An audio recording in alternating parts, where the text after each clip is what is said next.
Muy buenos días. Me gustaría darles la bienvenida a esta que es la tercera sesión de Diálogos y Reflexiones sobre Población, Ciudad y Medio Ambiente, organizado por el Centro de Estudios Demográficos y Estudios Urbanos y Ambientales del Colegio de México. El tema de esta sesión es la propiedad de la tierra en los ámbitos rural y urbano, perspectivas analíticas. Nuestros panelistas del día de hoy van a ser la doctora Kirsten Appendini y la doctora Clara Salazar, y el comentarista va a ser el doctor Héctor Robles Berlanga. El doctor Héctor Robles Berlanga es doctor en Desarrollo Rural, miembro investigador de la Red de Gestión Territorial, miembro del Consejo Editorial de la Jornada del Campo, del Suplemento de la Jornada, así como coordinador ejecutivo de la página web Subsidios al Campo en México, entre otros aspectos. La doctora Clara Salazar, que como sabemos estamos aquí casi en familia, es maestra en urbanismo por la Universidad Nacional Autónoma de México, doctora en Ciencias Sociales por el Colegio de México, es miembro del Sistema Nacional de Investigadores, y su trabajo de investigación gira alrededor de las dinámicas urbanas, con énfasis en los procesos formales e informales de apropiación del suelo. La doctora Kirsten Appendini es profesora e investigadora también del Centro de Estudios Demográficos, Urbanos y Ambientales del Colegio de México, doctora en Economía por la Facultad de Economía de la Universidad, y trata temas de desarrollo rural, seguridad alimentaria, cuestiones de género en el ámbito rural y en la economía y el empleo rural, la estructura agraria y la economía mexicana. En general vamos a tratar de que la sesión de hoy sea un poco más dinámica que las sesiones que tenemos muchas veces en diálogos y reflexiones sobre población, ciudad y medio ambiente, y en vez de que sea una ponencia por cada uno de los panelistas que dura 15 minutos y después tener preguntas y respuestas, las doctoras Kirsten Appendini y Clara Salazar van a compartir una presentación. Va a ser una ponencia que girará alrededor de los 20 minutos, 30 minutos. Después esperaremos de esta ponencia en conjunto por parte de las doctoras los comentarios del doctor Robles Berlanga, y posteriormente se abrirá una sesión de preguntas y respuestas que esperamos que sea un diálogo muy fructífero entre todos sobre el tema. Entonces, sin más, pasamos a la presentación por parte de las doctoras. Bueno, pues gracias a todos por acompañarnos. Bueno, este es un trabajo que vamos a presentar un poco de manera paralela. Kirsten y yo vamos a exponer de manera paralela, y quisiéramos comentar que nace en un curso que dimos de manera conjunta, tratando de tener una mirada sobre lo que significa la propiedad en los ámbitos rural y urbano. El curso fue muy interesante porque lo que nos mostró es que Kirsten y yo teníamos diferentes miradas sobre lo que ha sido los procesos de apropiación de la tierra después del 27 constitucional, y también que teníamos diferentes elementos teóricos, que nos habíamos alimentado de diferentes elementos teóricos, y debo reconocer que no conocía mucha de la bibliografía que tenía Kirsten no conocía mucha de la bibliografía, entonces creo que los que más aprendimos fuimos nosotras sobre esta temática. Entonces pues vamos a dar comienzo. ¿Y esto cómo funciona? A ver. No soy la mejor. Y luego, ya. Entonces, bueno, el objetivo de la ponencia es tener esta reflexión, compartir esta reflexión con ustedes sobre cuáles son los marcos teóricos que guían la reflexión de los derechos de propiedad en el ámbito rural y urbano, cómo esta visión se formula desde la política pública, estas diferentes visiones se formulan desde la política pública, y cómo los investigadores tenemos una diferente lectura, porque también hay diferentes impactos en el ámbito rural y urbano sobre los procesos que ha habido a partir del 27 constitucional. Y finalizaremos con una propuesta de agendas y de preguntas que todavía tenemos y que esperamos discutir con ustedes. Muy bien, bueno, el paradigma sobre la propiedad ha cambiado a partir de los años 90 en el contexto de las políticas neoliberales, y estoy hablando a nivel mundial. El cambio del paradigma tiene mucho que ver también con la visión que hay sobre desarrollo económico en general. Y lo que sucede es que hace 2 décadas más o menos en la perspectiva de que la economía de mercado es el predominante, se rescata la teoría institucional en su forma neoinstitucional. Se entiende entonces que hay una relación de causalidad entre instituciones y crecimiento o desarrollo. Por lo menos esta es la receta que empiezan a proponer las agencias internacionales de desarrollo, y sobre todo está presente y propuesto por el Banco Mundial, que va enfocando sus políticas y sus recomendaciones a partir de esta perspectiva institucional. ¿Qué quiere decir? En una economía del mercado, viendo los economistas, claro, que los mercados no son perfectos, hay muchas imperfecciones en el mercado que causan altos costos de transacción, exclusión, etcétera. Lo que es necesario, lo estoy diciendo muy esquemáticamente, es que haya las instituciones o el marco institucional adecuado para dar incentivos a los agentes económicos a perseguir sus objetivos de eficiencia. Bueno, muy poco. Bueno, entonces la teoría de los derechos de propiedad es una parte de esta propuesta institucional. Y lo que dice en pocas palabras es que tener claridad y seguridad en los derechos de propiedad es la condición clave para lograr la eficiencia económica. Hay que proporcionar el marco para dar los incentivos a los agentes económicos para invertir, aumentar la productividad y así mejorar el ingreso y bienestar de los agentes o sujetos.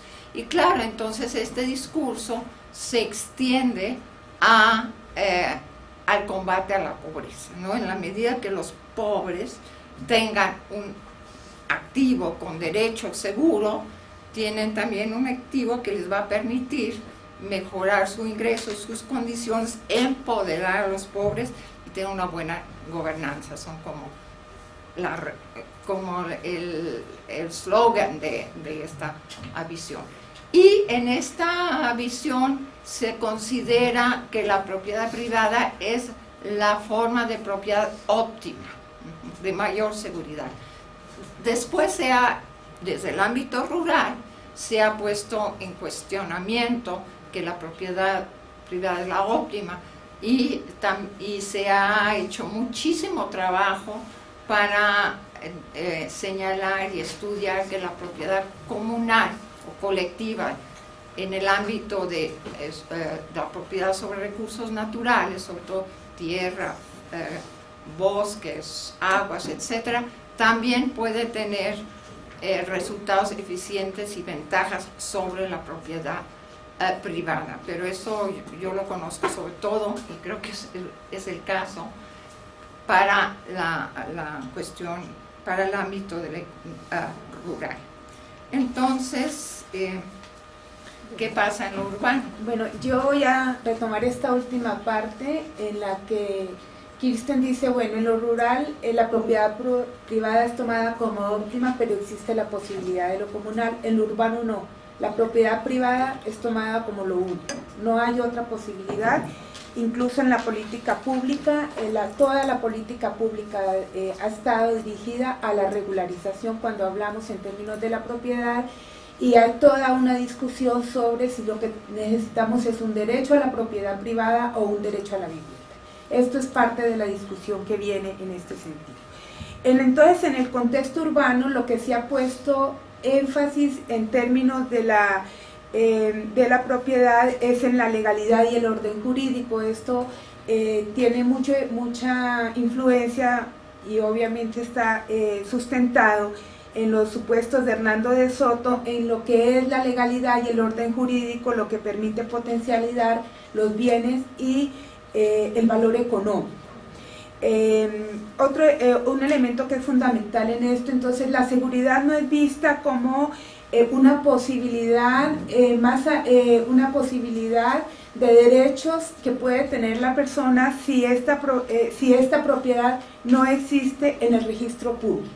Es decir, para que exista propiedad tiene que pasar a través de la propiedad privada. Entonces la gran discusión en el ámbito urbano y a lo que ha girado también la política pública, como vamos a ver más adelante, es este hecho de que la propiedad, lo jurídico, es el elemento que determina la propiedad, y entonces no hay una discusión, sí hay una discusión académica, pero no hay un cuestionamiento desde la política pública y desde los hacedores de política de que lo importante no es acceder a la vivienda, sino acceder a la propiedad. Entonces hay toda una discusión alrededor de este tema, y digamos que repetiría que eso es una gran diferencia. Todavía en el ámbito rural está la discusión de otro tipo de propiedad, mientras en lo urbano todo ha estado hacia la propiedad privada. Rápidamente, un comentario más sobre la perspectiva teórica. Los derechos de propiedad se definen como convenciones sociales que señalan quiénes tienen los derechos de disfrutar de ciertos flujos de beneficios que derivan del uso de activos y el tiempo en que estos pueden gozar. Es la definición de Deininger, que es uno de los más fuertes autores en el Banco Mundial. Entonces, aquí podemos ver que, de hecho, la teoría de los derechos de propiedad nos dicen quién tiene los derechos, cuáles son los derechos y cómo se administran y se hacen cumplir, o sea que hay obligaciones y sanciones. Y los derechos de propiedad se definen como un conjunto, como un paquete de derechos. La que ha desarrollado este esquema y ha desarrollado mucho la metodología de cómo estudiar los derechos de propiedad en el ámbito rural, sobre todo sobre los recursos naturales, y muchísimo trabajo empírico a nivel mundial que prueba sus propuestas, es Ellen Ostrom, por la cual obtuvo el premio Nobel de Economía hace unos años. Entonces este paquete es tener derecho de acceso al recurso, tener el derecho de extracción, o sea, aprovechar el recurso, el derecho de administración, o gobierno del recurso, pero también quien tiene derecho también implica un derecho de exclusión de los otros. No caemos en la tragedia de los comunes, esto es un poco la respuesta a ese planteamiento, y el derecho de enajenación. Ahora, esto, para tener derechos de propiedad claros, no es necesario tener todos estos derechos, ya sea como individuo o colectividad. En el régimen comunal, por ejemplo, no hay el derecho de enajenación. Eso es una condición de la propiedad privada. Entonces, claro. Bueno, en lo urbano lo que yo diría es que el estudio de la apropiación del suelo no viene de esta teoría, sino que inicia con la teoría de la renta y proviene entonces de la reflexión marxista sobre la renta percibida por los propietarios de la tierra agrícola.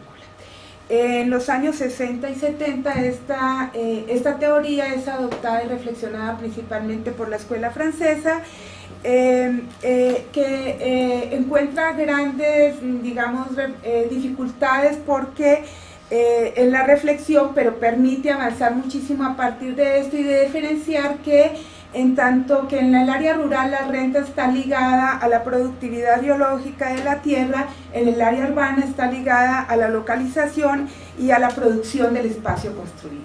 Y una diferencia importante es que en el área urbana esta renta está ligada y es verdaderamente inseparable. Después, producido el espacio construido no se puede separar del suelo, a diferencia de en lo que sucede en el área rural.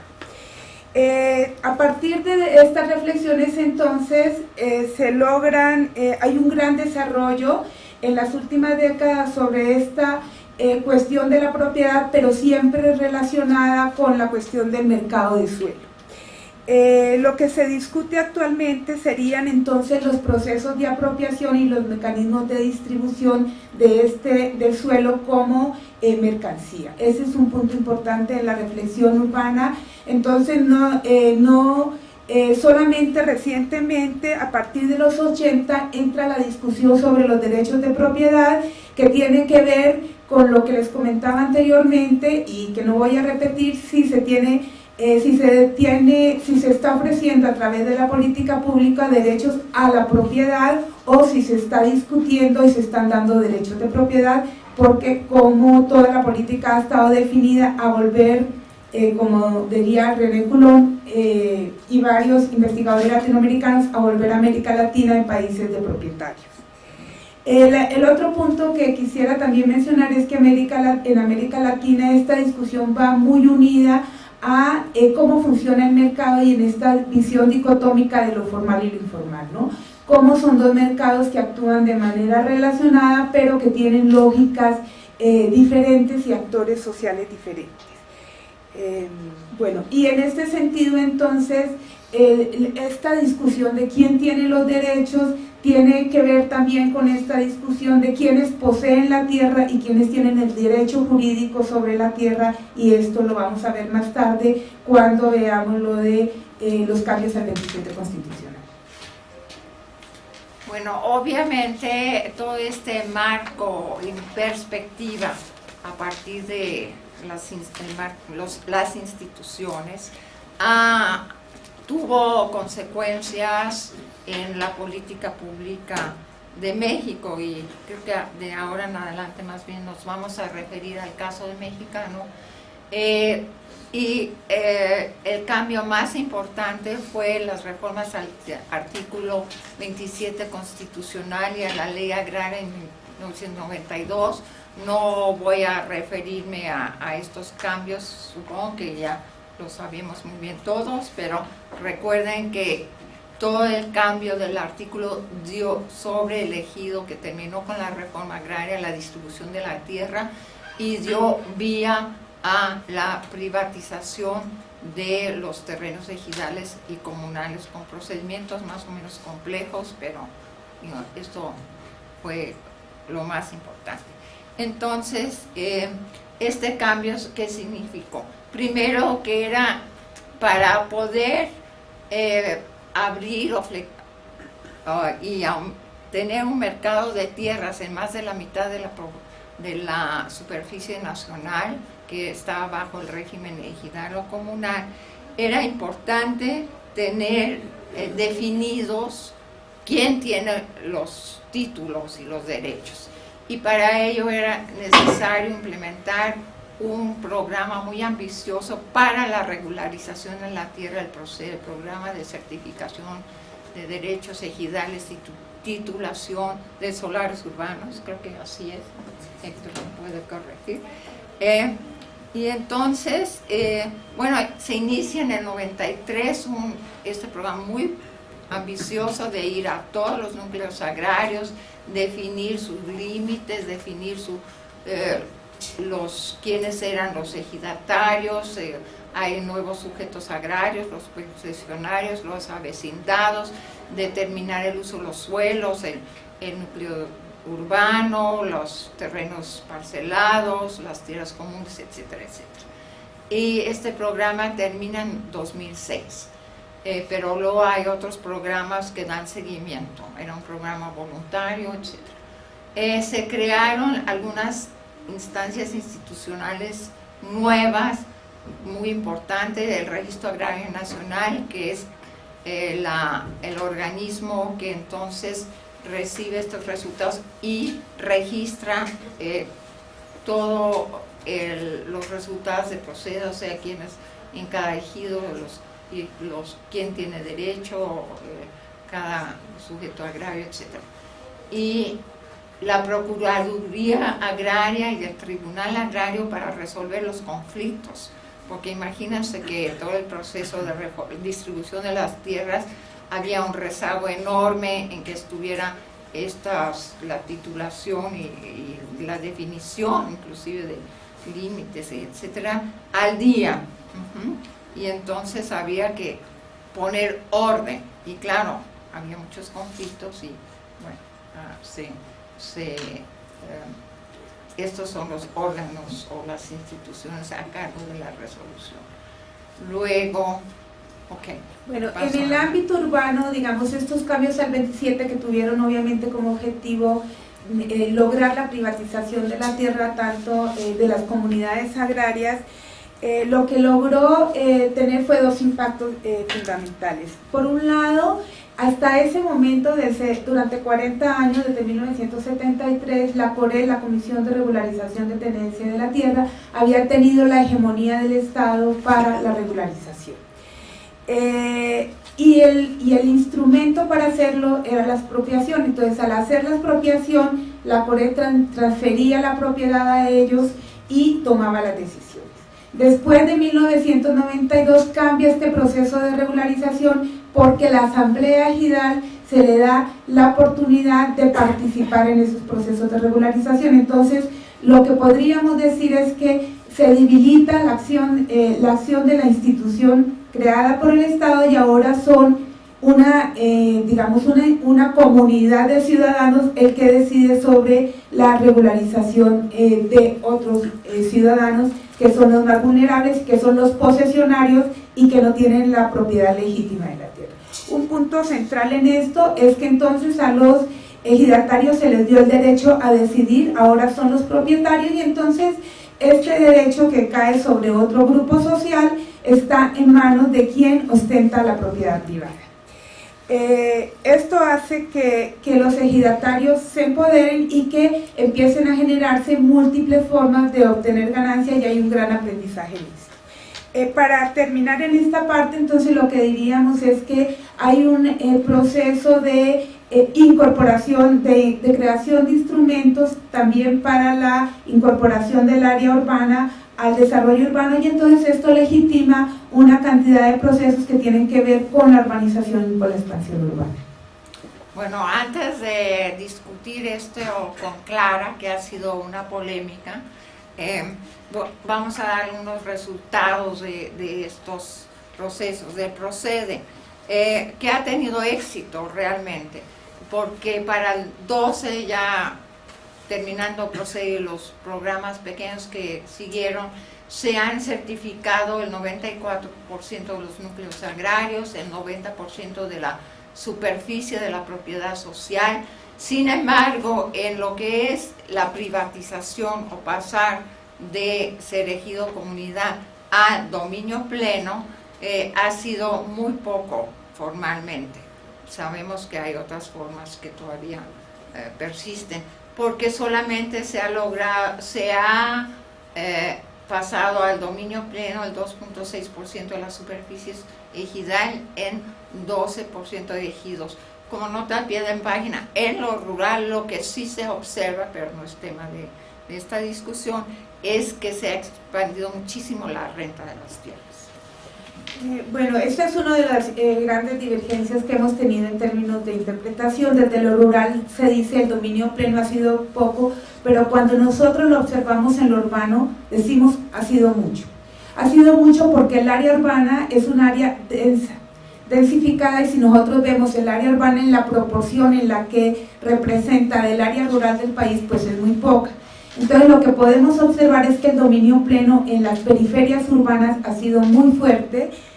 Nosotros hicimos una medición a través de los datos del Procede y esto fue en 2000, con datos de 2009 todavía, que todavía no teníamos suficiente información, y el 5.5% de la propiedad social que se certificó en las 56 zonas metropolitanas pasó a dominio pleno. Entonces esto es un aspecto importante porque representa una parte muy importante de hectáreas que se están incorporando al área urbana. Entonces es muy distinto el impacto que ha tenido en el área urbana y en el área rural, y digamos, en términos de convergencia, que se ha concentrado el dominio pleno muchísimo más en las áreas urbanas, y esto tiene que ver con la renta. La renta es mucho más alta y la construcción del espacio construido genera una sobreganancia en estas zonas mucho más importante que lo que puede generar en las áreas rurales. También quería mencionar que durante 40 años hay otro proceso que tiene que ver con la titulación, que son los derechos a la propiedad, y durante 40 años la Comisión de Regularización de la Tenencia de la Tierra regularizó alrededor de 2.5 millones de predios. En un periodo que es la mitad, el sector agrario ha dado títulos sobre solares urbanos a una misma prácticamente cantidad de población. Entonces vemos que se trata de procesos diferentes, pero lo que es interesante es que el sector agrario se ha centrado fundamentalmente en regularizar la propiedad de los ejidatarios, más que en pensar en quiénes son los posesionarios, y en esta digamos, en esta divergencia creemos que también es una cosa que se puede observar al negarse históricamente todas las ventas anteriores a 1992, se está negando que hay una cantidad de posesionarios que no son propietarios jurídicos, y que los propietarios, y a quienes hicieron propietarios jurídicos de la tierra, entonces se les da propiedad sobre el suelo que ya habían vendido, y esto ha generado un proceso importante que todavía creo que no está resuelto. Bueno, entonces ha habido una serie de nuevas dinámicas y en realidad desde la perspectiva agraria, que yo es lo que más he trabajado, es reciente mi acercamiento con la problemática urbana, pues considerábamos realmente que hoy día el ejido había perdido poder económico, porque ya no, desde hace 2 décadas ya no fluyen recursos públicos a la producción, que era lo que manejaba y la fortaleza del ejido anterior en el periodo pre-reforma del 27. Pero ahora estamos viendo que hay nuevas dinámicas, bueno, ya no son tan nuevas, 2 décadas. Por esto que ya mencionó Clara, que el ejido ahora es la instancia legal de toma de decisiones, desligado del poder de la Secretaría de la Reforma Agraria, como era anteriormente. Y que dentro del ejido, claro, son los ejidatarios con ese derecho, y no los demás, ni los posesionarios, ni los avecindados, que tienen el poder de voto y por lo tanto la decisión sobre la tenencia de la tierra, si cambian de régimen, usos, etc.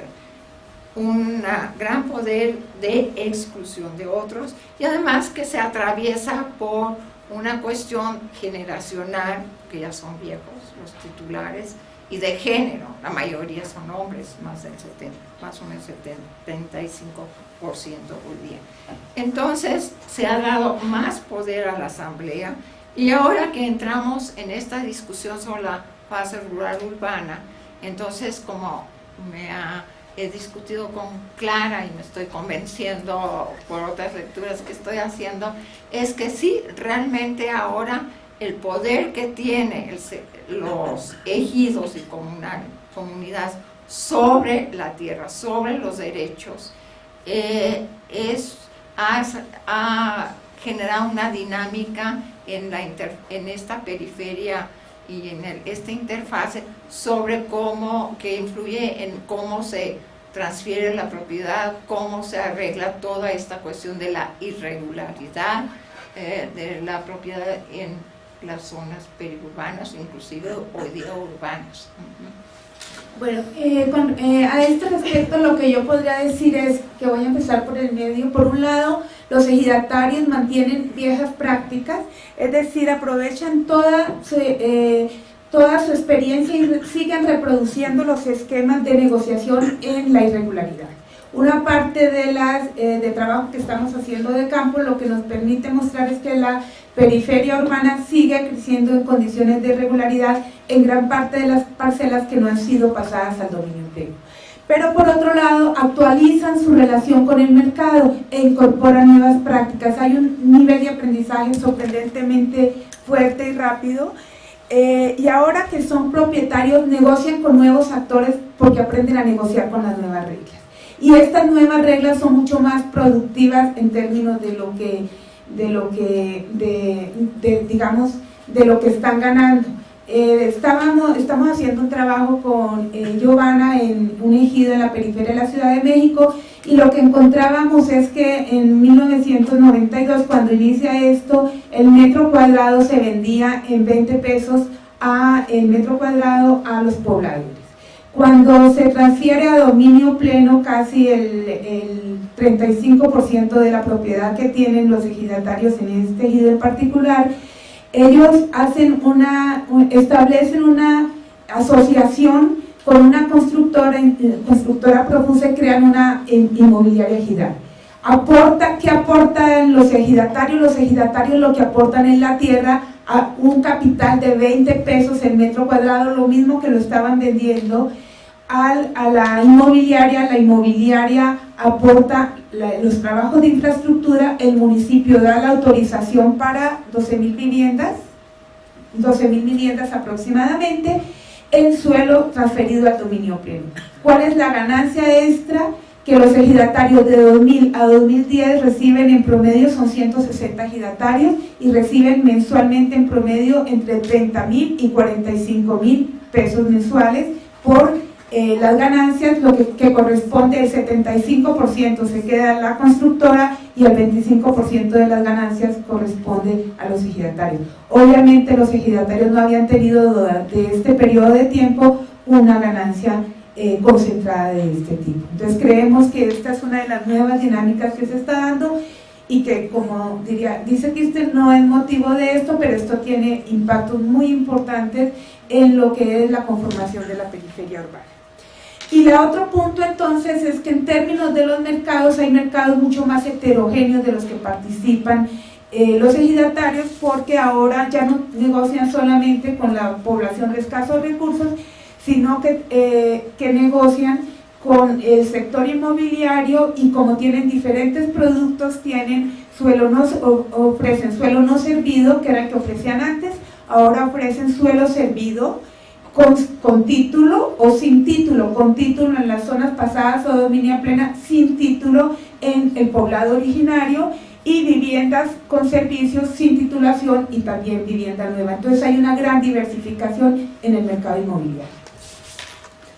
Bueno, hasta hace poco, o sea, por mi lecturas del sector agrario, realmente esta problemática compleja de la interfase no se había tomado en cuenta. La Secretaría de la Reforma Agraria se dedicaba a lo rural y a lo agrario principalmente. Y parecería que la problemática que aquí estamos comentando no estaba en discusión, por lo menos en nuestro ámbito agrario. Pero ahora con el nuevo gobierno parece que ya este es el problema, y modifican la secretaría encargada, o sea, la Secretaría de la Reforma Agraria, y parte de las atribuciones de Sedesol pasan a una nueva secretaría que parece que está enfocada a este problema. Vamos a ver, no sabemos. La Secretaría de Desarrollo Agrario, Territorial y Urbano. Entonces, ahora que, bueno, ya que somos un país urbano, que la producción agrícola y la seguridad alimentaria no está muy en la agenda, bueno, hay la jornada por el hambre, esto es otro tema de seminario podría ser. Bueno, entonces ahora el problema es esta interfase. Vamos a ver qué pasa. Se mantienen las instituciones del sector agrario, los ejidos y comunidades, claro, el Registro Agrario Nacional, la Procuraduría y el Tribunal Agrario bajo esta nueva secretaría. Y a nivel de lo urbano... Bueno, a nivel del urbano, entonces, lo que hace es incorporarse en esta secretaría las instituciones que estaban encargadas de la política de suelo y de la política de vivienda, que entre otras cosas han estado siempre separadas. Cuando uno ve los informes de política de vivienda, solo se hace referencia a la vivienda producida a través de las instituciones del Estado y de los organismos como el Infonavit, el Fomiste y el sector inmobiliario informal. Y entonces, como todos sabemos, se había dado respuesta a través de la regularización, donde no era necesario desde la política pública ofrecer viviendas, sino ofrecer propiedad privada sobre el suelo. Entonces la gente vivía 20 años y todavía vive 20 años en condiciones muy precarias hasta que logra construir una vivienda, y bueno, esa es una historia que ustedes conocen bien. Entonces, creemos que en términos de lo que se propone, digamos, era lo que uno hubiera esperado, que hubiera una articulación. Ahora, ¿cómo se va a dar eso? Eso es algo que no sabemos, y todavía están tratando de construir. Nosotros creemos que todavía no están suficientemente claras. Es más, cuando uno ve la página de la SEDATU, todavía no están claras la organización de esto y menos la forma de interrelación, pero pensaríamos que hacia allá tendríamos que ir. Una preocupación que tengo en lo personal es que son de todas maneras las instituciones agrarias las que hasta el momento siguen liderando esta secretaría. Bueno, y ese es el gran debate entre los que somos de la perspectiva rural, creo, y los urbanos, aunque creo que no dialogamos mucho, pero yo creo que esa es una agenda para el futuro. Y entonces, bueno, pensando en cuál podía ser las grandes preguntas actualmente que tienen que ver, claro, con tanto la investigación académica como la política pública, pusimos estas preguntas. ¿Cuáles son los impactos de lo social a lo privado? ¿Quiénes tienen el poder sobre la tierra en los ámbitos rural y urbano? ¿En qué se finca ese poder? ¿Quiénes salen beneficiados y quiénes afectados en un otro contexto? Y podemos referir, claro, a esta nueva política o lo que va a ser la nueva política. ¿Cuáles son las limitaciones de las políticas emprendidas? Y se fortalecen los derechos de propiedad o a la propiedad. No sé si quieres comentar esto último. Sí, yo creo que esta última pregunta nos permite un poco retomar la cuestión que estamos discutiendo, digamos, en la discusión más urbana, y es que la sociedad reclama un derecho a la vivienda, lo que el Estado responde es un derecho a la propiedad. Y entonces, por lo menos en el ámbito urbano, esa ha sido la respuesta. Y entonces la discusión es ¿qué es derecho de propiedad? Que es muy diferente a derechos a la propiedad. Entonces creo que es una discusión a la que habría que ahondar, y también en términos de la política pública. Y por otro lado, a mí me parece interesante, como estaba leyendo en este, digamos, ámbito, acabo de encontrar un libro de Bolívar Echeverría que me gustó mucho, que hace esta discusión actualizada sobre qué es la renta, y él dice: hay una renta del suelo y hay una renta del suelo con tecnología. Y es una cosa que me pareció muy interesante como para entrarle a esta discusión de a qué tipo de propiedad se está dando en el ámbito urbano, porque cuando hacemos trabajo de campo encontramos que la nueva periferia urbana urbanizada a través de dominio pleno está ofreciendo una vivienda que hemos visitado, que se ocupó hace 2003, 2012, y en 10 años está completamente deteriorada, caída, con demandas, con problemas de violencia, y con una gran vivienda que está deshabitada y que está siendo utilizada, como no es una zona con tejido social. Entonces, por lo menos en el Estado de México, los mismos pobladores tienen mucho miedo porque han encontrado gente secuestrada en esas viviendas, han encontrado personas muertas, y entonces se ha convertido en una tierra de nadie. Bueno, pues ya, ahí terminamos. No sabemos mucho qué va a pasar con la política. Sí, gracias.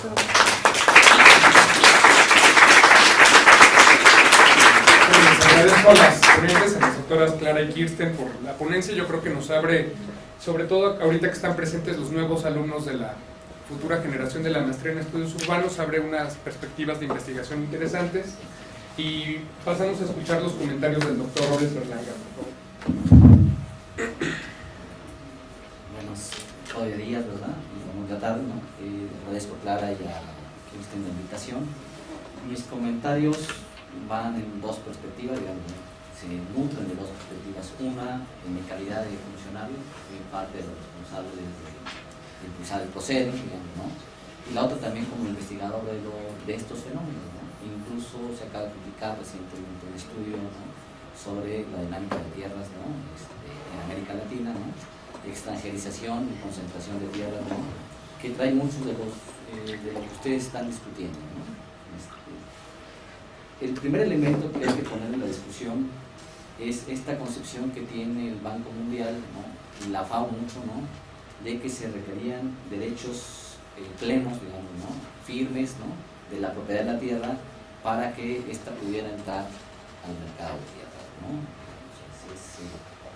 Y le agregan otros 3 componentes que son importantes considerarlos: contar con un registro público, ¿no? De la propiedad, en donde uno sepa que está la información ahí, ¿no? La otra, contar con tribunales, ¿no? De cualquier tipo, ¿no? Que resuelvan conflictos de la tierra de manera pronta y expedita, ¿no? Que ese es el otro elemento, y que los sujetos que van a participar cuenten con información suficiente. Esos son los 4 elementos.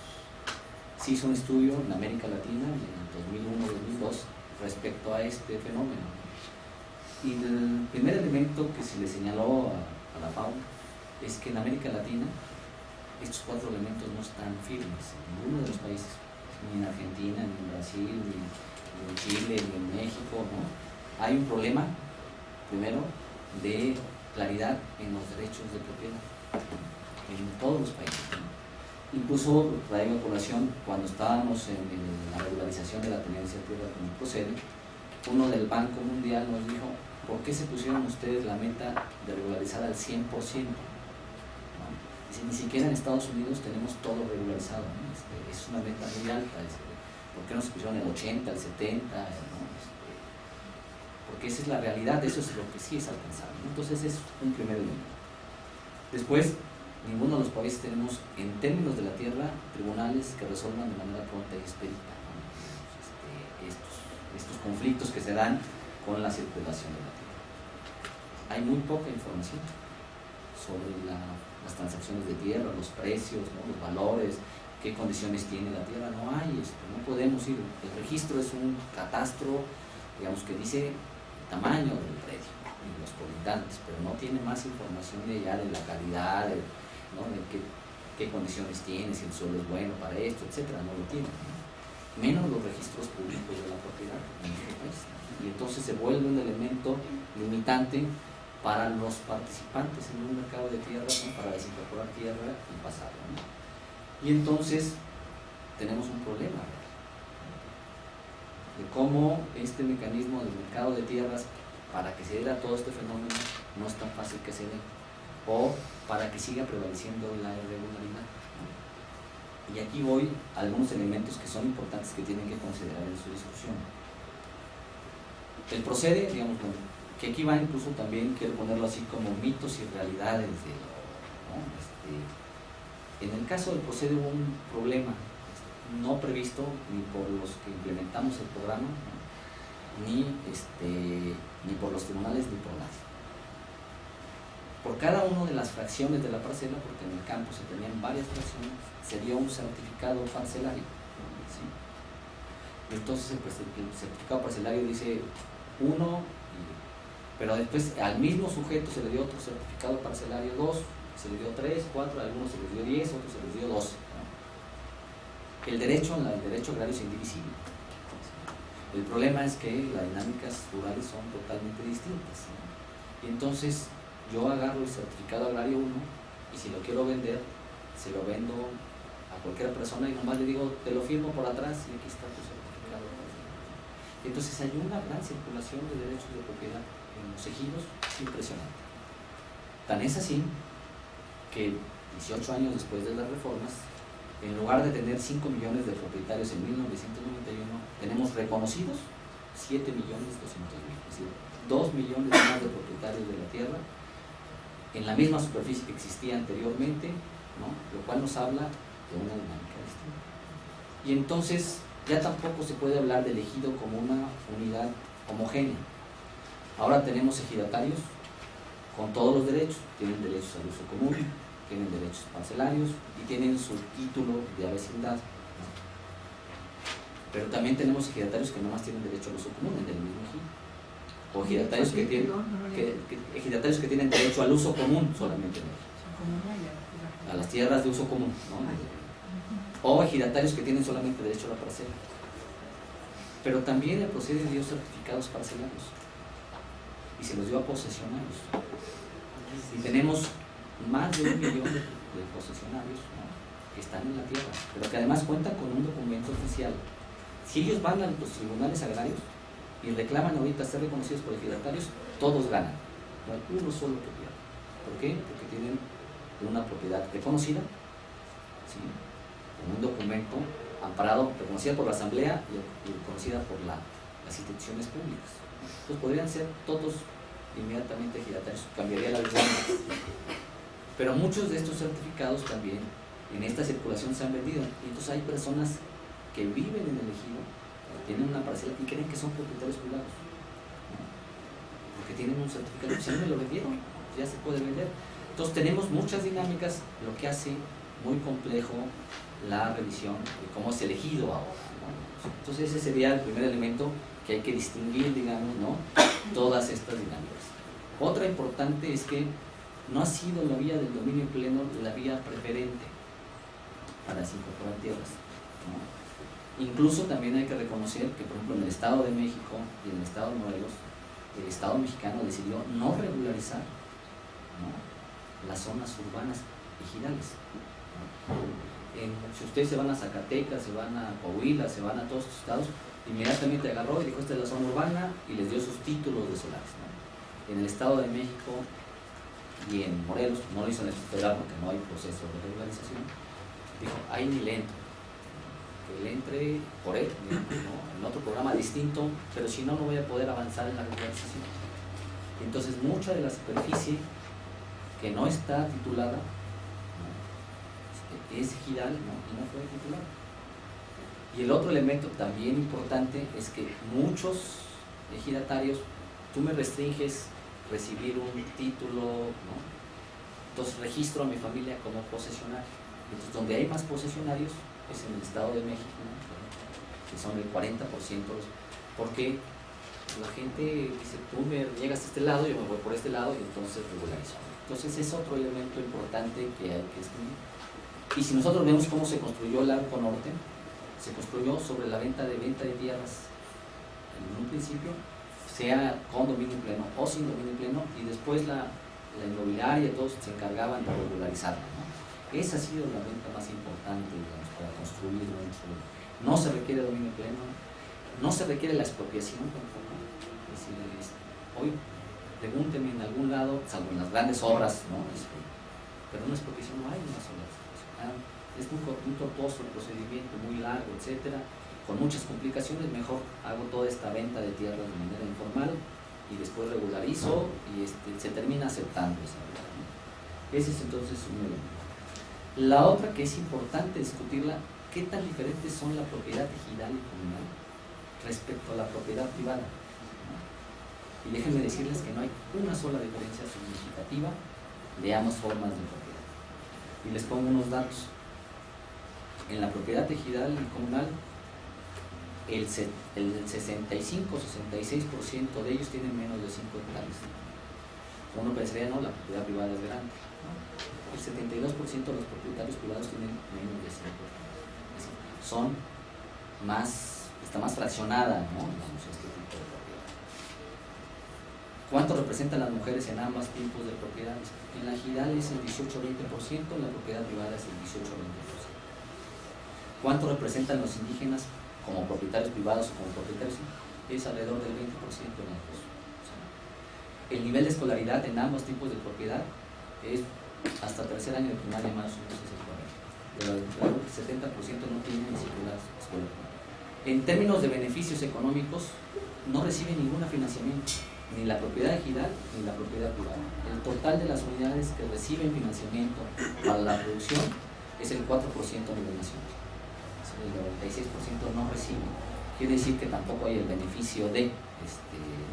Entonces hay que romper con ese mito, en términos de que una es mejor que la otra, o que la social es más social y que la no, tampoco, ¿no? Es decir, tienen muchos problemas, tienen muchas formas de organización y las hacen tan iguales, ¿no?, que no es un problema de tenencia de la tierra al resolver, pues incorporo todo y ya.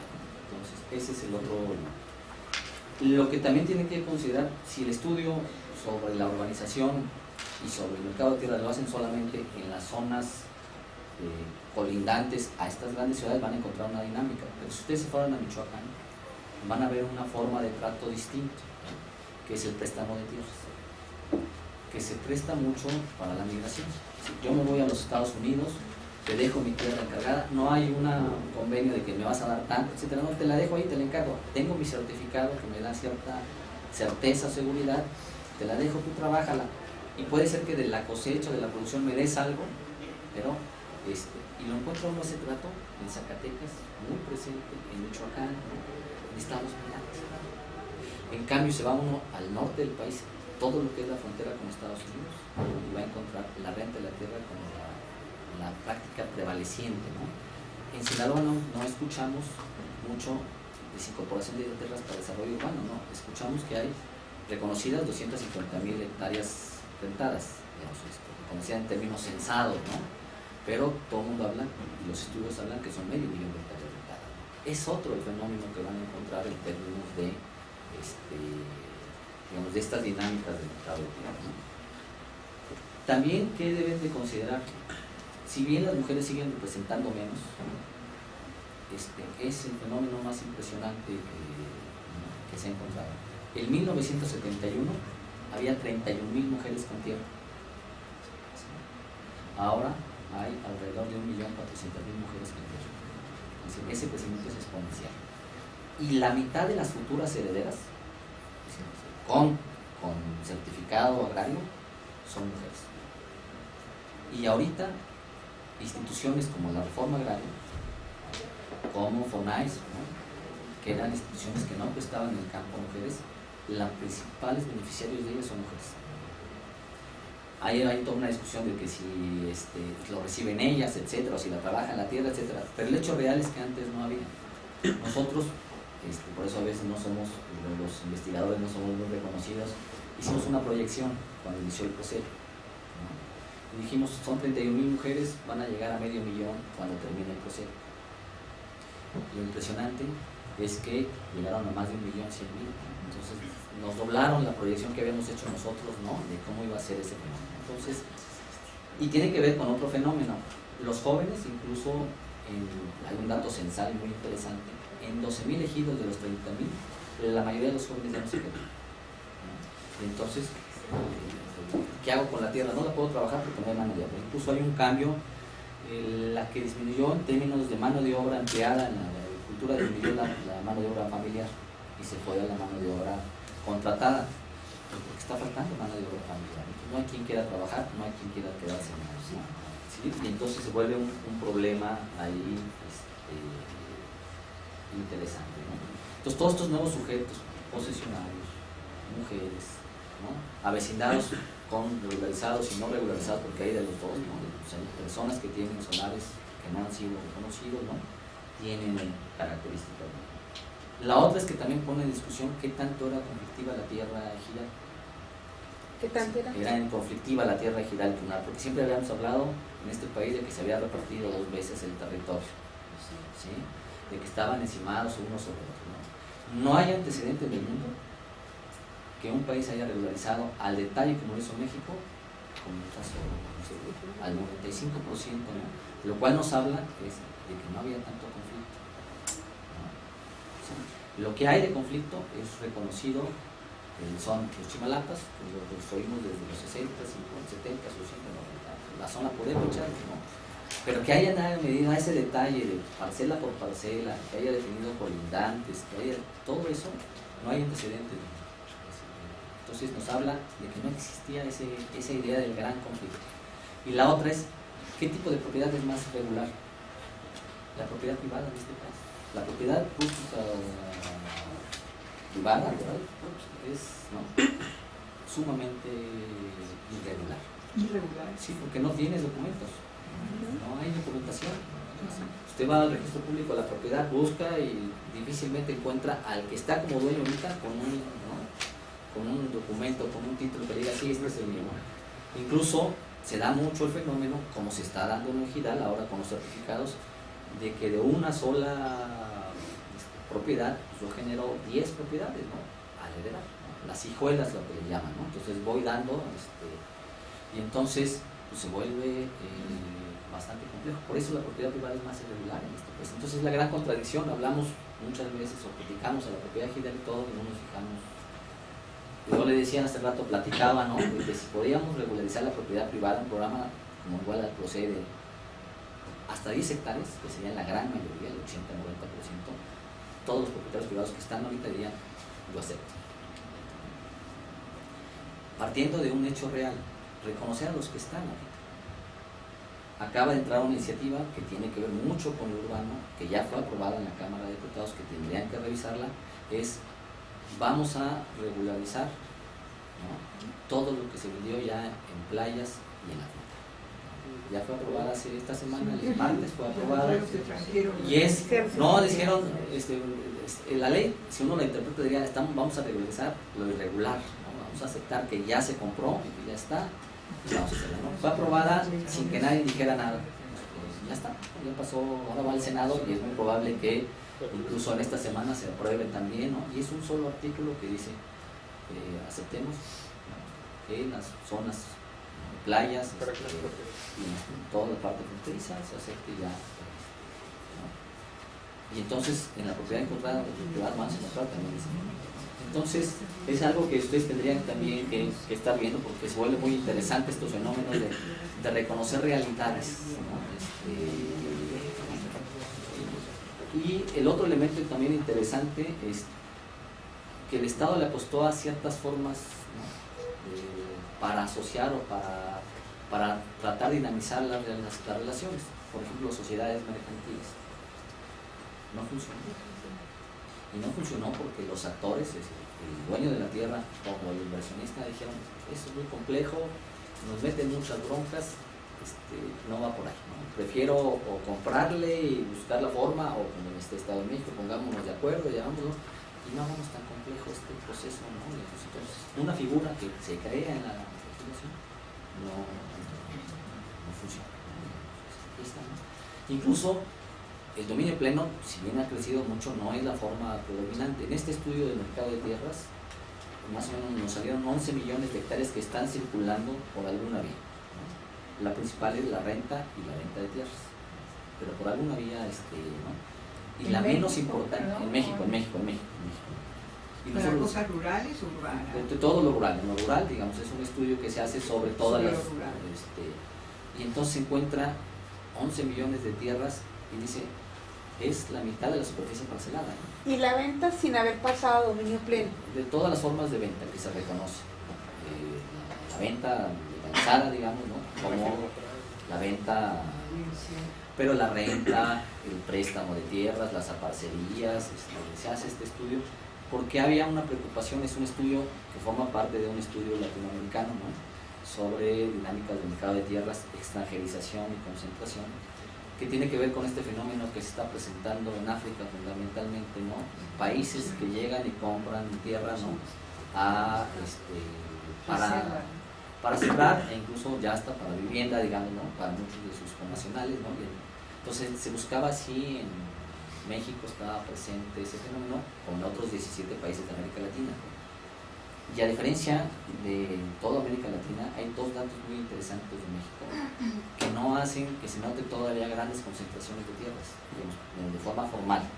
Por la renta sí hay, ¿no? Es porque hubo una reforma agraria, entonces está presente. Y la otra es porque hay disposiciones legales que limitan la gran propiedad, lo que no hay en Brasil, o en Chile, o en Argentina, ¿no? Por eso podemos ahí encontrar propietarios con 1 millón de hectáreas, 2 o 3 millones, porque no se encuentran, ¿no? Entonces, ese estudio es muy interesante porque compara 17 países, ¿no?, donde se contrastan estos fenómenos, ¿no? Y no se encontró, por ejemplo, este fenómeno de extranjerización de las tierras, ¿no?, de asiáticos, ¿no?, o de países de Arabia, de todos los que están comprando, ¿no? Aquí lo que sí se encontró es la gran expansión de la agricultura brasileña en Argentina, en Venezuela, en Ecuador, en todo esto, ¿no?, que es grande. Pero es un estudio que puede ayudar a aportar elementos, ¿no? Entonces, esos serían, en términos generales, mis comentarios de encontrar todas estas nuevas dinámicas que se están dando, que lo hacen de veras mucho más complejo.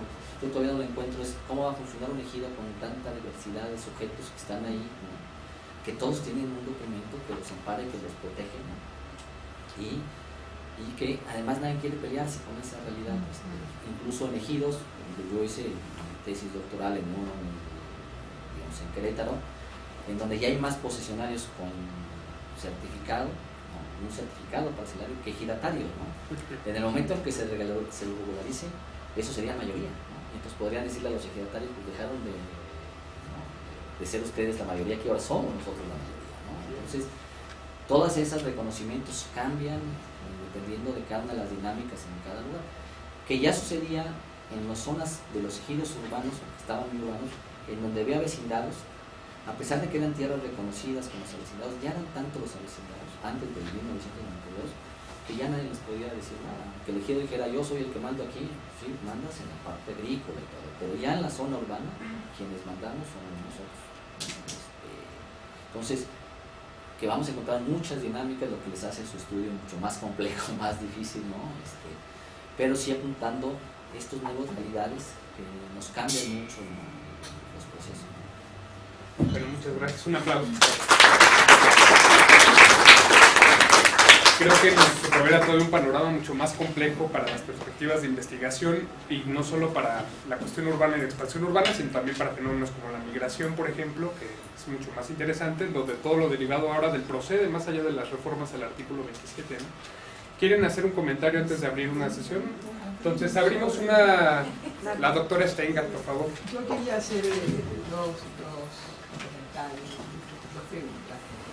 Bueno, las felicito, me parece muy interesante este intento de juntar la cuestión del suelo desde dos perspectivas, que yo no sé si han estado tan separadas, ¿no?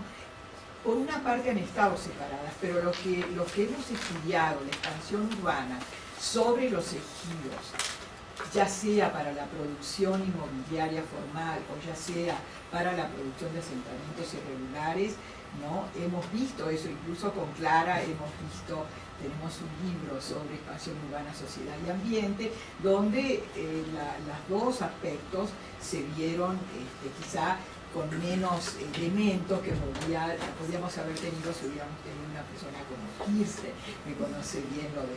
Pero digo que no han estado tan separadas, Entonces, yo quería referirme a dos cosas. Bueno, una, que esa diversidad adentro del ejido, por supuesto que debe haber aumentado, yo no he estudiado los últimos procesos, pero siempre ha habido una diversidad, y me parece que ha habido unas grandes diferencias políticas adentro del ejido. ¿Por qué? Porque no era a través de la asamblea ejidal que se decidía, por ejemplo, una serie de cosas que eran importantes para el ejido. No se reunía la asamblea ejidal, sino que, ¿cómo se llamaba esta? Ya no me acuerdo, una instancia que había dentro del el comisariado ejidal. El comisariado ejidal, que tenía una fuerza política muy importante vinculada con la Secretaría de Reforma Agraria, que era que vendía la tierra y no le consultaba al resto de la gente, la vendía por su cuenta de manera ilegal, pero si uno hablaba con el resto de los ejidatarios, ellos no ganaban nada con la venta de la tierra ilegal, y ni sabían lo que estaba ocurriendo. Por el comisariado ejidal era el que decidía muchas cosas, y la asamblea ejidal no se reunía mucho. Entonces creo que eso es un elemento a tener en cuenta. Yo no sé si esto sigue igual, no sé si sigue igual esta cuestión política que tenía que ver con una vinculación entre el ejido y la burocracia de la Secretaría de Reforma Agraria, ¿no? Entonces, eso es un elemento que me gustaría ver cómo evolucionó.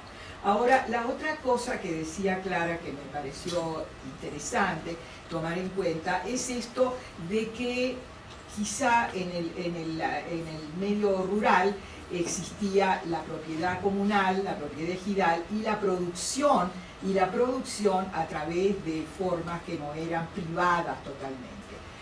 Ahora, en el medio urbano, es cierto esto de que ha prevalecido la propiedad privada, ¿no? Pero tampoco ha estado totalmente ausente la idea de aprovechar que la ciudad crece sobre una tierra que no es de propiedad privada, para aprovechar eso para los sectores populares. Porque ¿cuál era siempre el problema?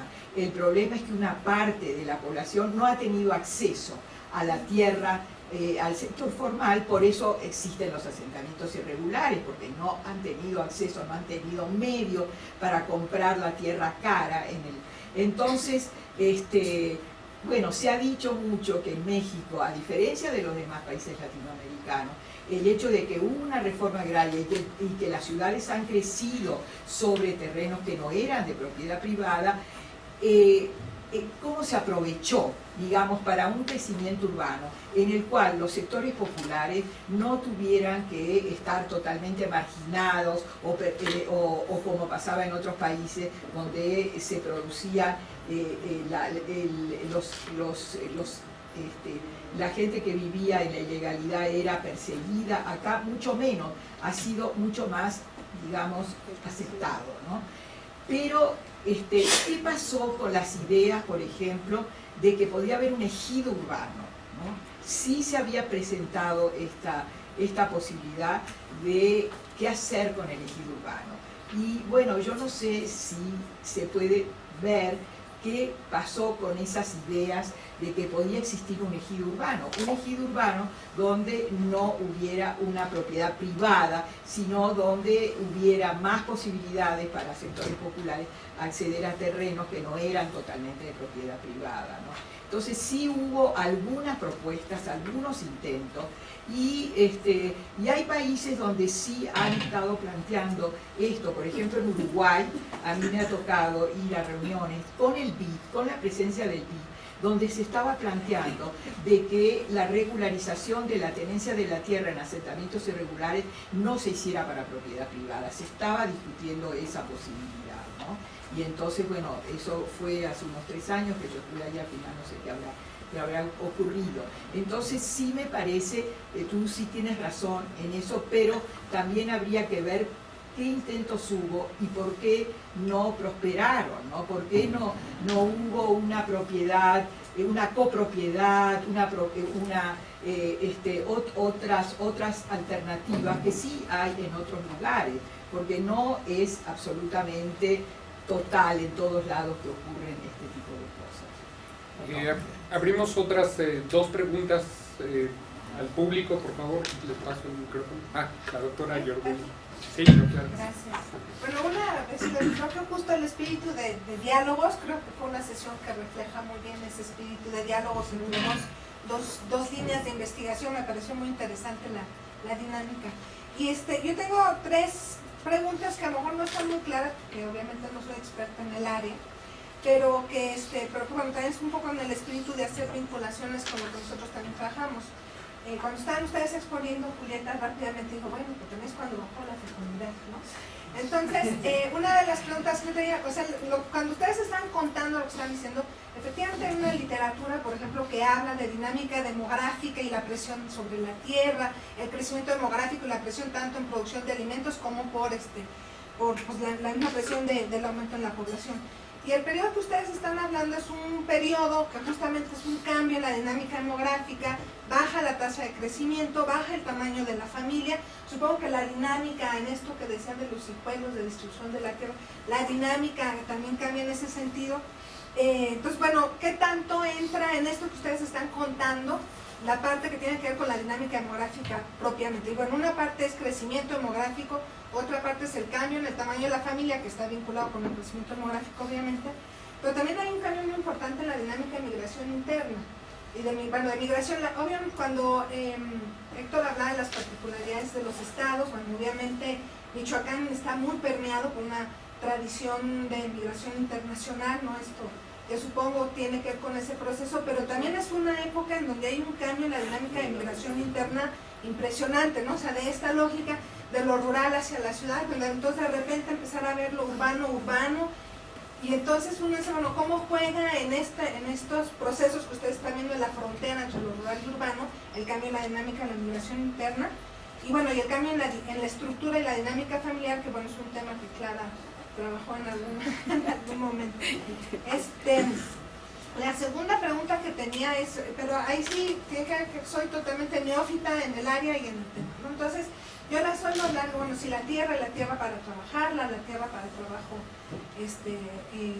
agrícola o actividades vinculadas a lo que es propio del campo y la tierra como vivienda, ¿no? Así como, bueno, entonces esta frontera donde la tierra entra como la tierra que habitamos, ¿no? O sea, que se habita cuando la ciudad se expande. Pero pensaba en una presentación que hizo Alejandra Trejo el año pasado, ¿verdad? Sí. En donde hablaba justamente de la expansión de pequeños negocios y de pequeños talleres en las zonas conurbadas alrededor de Querétaro, todavía municipios que están en ese proceso de transformación de apegar más o menos su actividad hacia la zona urbana, ¿no? Que decía, bueno, hay un patrón de gente que está yendo y trabajando más en la zona urbana, pero también hay un patrón de todos estos pequeños, estas pequeñas unidades económicas, que hablaba como negocios y como talleres. Entonces, bueno, ¿qué tanto también esto que ustedes están hablando interactúa con ese cambio en la forma de producción y con la orientación del trabajo, ¿no? Porque ella lo enfocaba más desde la parte de fuerza de trabajo. Y la última pregunta que tengo, que bueno, Héctor más o menos la contestó, me ha tocado ver algunos de los trabajos de Kirsten, donde justo está la dimensión de género en el proceso de organización de la actividad en zonas rurales. Y entonces yo pensaba si efectivamente o no había un cambio en términos, ya Héctor lo dio en términos de cifras, este aumento impresionante en la propiedad, pero bueno, ¿qué implicaciones tendría en términos de género, ¿no? Que tiene que ver un poco con la pregunta también de cambio dentro de la dinámica familiar. Entonces eso son más que preguntas, son más que comentarios, son preguntas. Si quieren pasamos primero a responder ahorita esta serie. Los comentarios son comentarios sobre lo que comentó la doctora Stengard A menos que haya alguien. O a menos alguna. Doctora. Bueno, yo también vengo de la demografía, estoy totalmente de acuerdo con lo que comentó Silvia, esa dimensión que a veces se sabe porque las cifras las señalan, la apuntan, no se puede dejar de lado, pero yo no me quiero referir a eso, sino algo muy puntual, pero que Clara tal vez pueda contestarme, porque en una gráfica, en una lámina, pusieron que había 5.5% de la tierra ejidal que pasó a dominio pleno. Sí, esa es una forma de medirlo, pero a mí se me haría muy interesante que en vez de poner en el denominador el total, que pusieran la cantidad de hectáreas que se agregaron a las hectáreas, bueno, los kilómetros cuadrados que había urbanos, porque eso te da una medida absolutamente distinta y nos da una visión de cuánto se añadió a esas urbes. Entonces, bueno, esa era la sugerencia. Yo quisiera empezar respondiendo, gracias por los comentarios a las tres, yo creo que son así muy interesantes. Voy a empezar por el último. Justamente estamos en esa medida. Hemos conseguido con Giovanna Montañer, con quien he estado trabajando, y Giovanna, un dato interesante que ha conseguido es cuántas autorizaciones se dieron en el Estado de México para vivienda entre 1990 y 2012, que es el periodo más o menos del que en 1993 se habla. Ese es un dato que estamos trabajando, y estamos trabajando también con superficie. Otro dato que tenemos es cuánto se pasó a dominio pleno en los municipios metropolitanos. Y ahorita lo que estamos tratando de hacer es, con los datos del censo 90, 2000 y 2010, medir cuánto creció. Entonces lo que podemos tener, estamos en este trabajo, justamente lo que podemos tener es, si lo que, según unos primeros datos muy generales y muy burdos que yo tengo, lo que pude ver es que lo que se pasó a dominio pleno, la superficie que se pasó a dominio pleno es por lo menos 3 veces mayor que la que se ha urbanizado. Lo que nos está diciendo es que hay una gran especulación con el suelo y cambio de propietario. Eso, digamos, sería lo primero. Lo que se pasó a dominio pleno, propiedad privada, es mayor que lo que creció la expansión de la zona metropolitana. Por lo menos 3 veces, pero tenemos que ver esto, porque tenemos muchos problemas con medir cómo creció la superficie urbana por la medida de la SAGEP. Justamente hoy en la tarde tenemos una reunión con un chico de geografía que nos está ayudando a tomar esa medición. Entonces yo estoy de acuerdo contigo, eso es fundamental. Y la otra dificultad que tenemos es que podemos tener cuántas autorizaciones se dieron, pero no podemos decir que esas se dieron sobre tierra que se privatizó. Eso todavía no tenemos, digamos, ese nivel de detalle. Con respecto a la pregunta de Silvia de la dinámica demográfica, lo único que me queda es que la cantidad de libros que tengo encima tratando de aprender sobre el asunto, no he llegado todavía a eso y es un campo por explorar grandísimo y la verdad no tengo una respuesta.